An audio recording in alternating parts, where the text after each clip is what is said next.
Alright boys, this is another video of, this is more of a tip video. It's not an amazing video. In fact, I'm pretty sure I only get one 7-point helicopter, which is the shitty one. But anyways, I just want to give you guys a couple tips about how to get a good kill to death or a high kill game. And just to start off, you can see what I just did right there. To get a high kill to death, you want to minimize your deaths. Simple as that. The kills will come if you minimize your death. So what I did there is I saw you always have your teammates standing in a huge bunch looking in one direction trying to kill one guy. You basically have 5 guns shooting in one direction for no reason. So the minute you see any more than 2 guys facing one direction, just turn around and go the other direction. Now, I want to remind you, I'm not playing any objective here. This is simply to get kills and a good kill to death. So, if you guys want to come in here and complain, just don't worry about it. Anyways, so what we're doing here is, back to teammates. They're the #1 reason why I die. So, when you come into a big herd of your own team, just go the other direction. And 85% of the time, the minute you turn around, you're going to see an enemy trying to flank. Some guy run around with the Kimbos or some other shitty gun. So, just all you got to do is be conscious of it and be aware. And when you see that come up, just turn around. Try it out. Okay, the second tip I have is your movement. The way you move around the map. So, you'll notice the way I'm moving around the outsides of the map. There's a reason why I do that.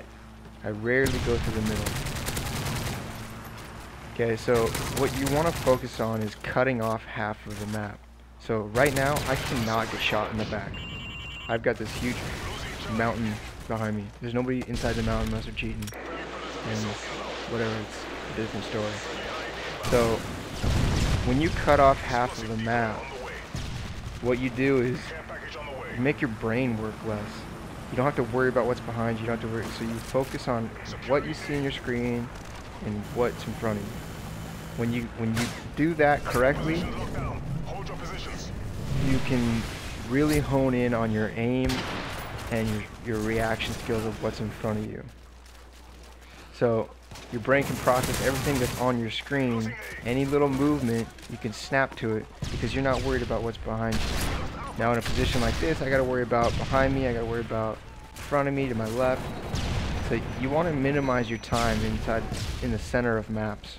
Now I'm not saying avoid them, but minimize your time. Now there's another way to do it is use your teammates as if they were that mountain. So you can put your back to your teammates and hopefully they're not going to let someone flank you. Now, like I said before, I don't like teammates, so I don't trust them. I'd much rather use a big wall where it's physically impossible for an enemy to be behind me. But yeah, so that's my second tip. So focus on your movement, be conscious of where you are, and don't let people be behind you so you can focus on the direction you're facing. Like right there, I put myself in a position that I didn't need to be in. But obviously I didn't have a UAV or a radar up, so it was a little more difficult for me to do.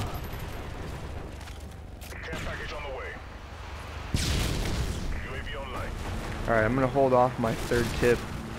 Just let you watch the video for a little bit. Because I got a good clip of what I'm trying to tell you a little bit later on.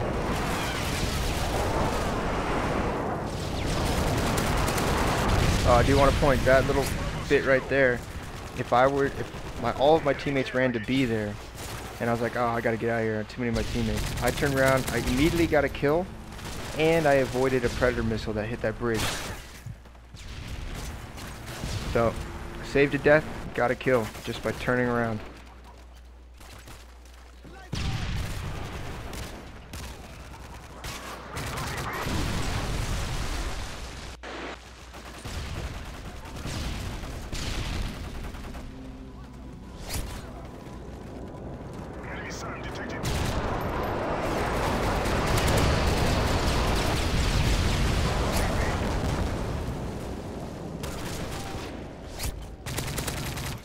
Securing A.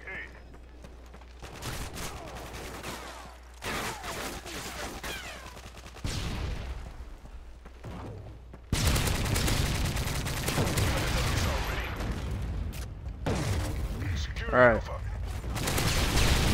Right there. Okay, so that's my third tip of this video here, and my last tip. So you guys saw me jump over that guy. Now a lot of people, I've heard a lot of people complain like, oh, jumping, so noob. And I do not understand why they say that. These kids must be 12 years old. So let me explain why it's not new. It's the same reason why going prone when you see a guy is not new as well. Okay, I go prone basically every time I see a guy. When they face me, if I'm facing a guy and I see that he spots me, I go prone immediately. The reason being, any good player is going to hold their gun at eye level. The reason they're going to hold their gun at eye level is because most players don't aim with their mouse hand. All they do is hold their gun at eye level and then they strafe back and forth. It's pretty simple. That's why a lot of people are good with the stupid akimbo SMG or whatever they call them. Okay, so when I jumped over that guy, I was out of his line of sight.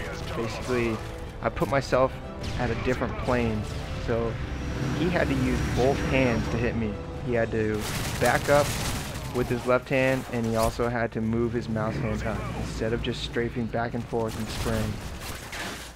I'm not saying that's a bad thing, using your strafe to aim, because I do it all the time.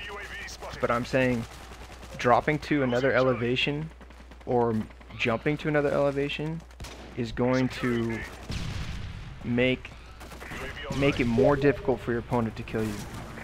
So I don't understand why people say it's new, because it's not. They're stupid. Okay, so see how that guy jumped? He made it more difficult for me to shoot him. But I killed him anyway because I'm better than him. Anyways, so that's my third tip. Put yourself on a different plane or a different elevation than your opponent, and you'll find yourself winning a lot more gun battles. With 1v1s, like right there, I saw that guy, he started to look at me. The minute he starts to look at me, I drop the kill point.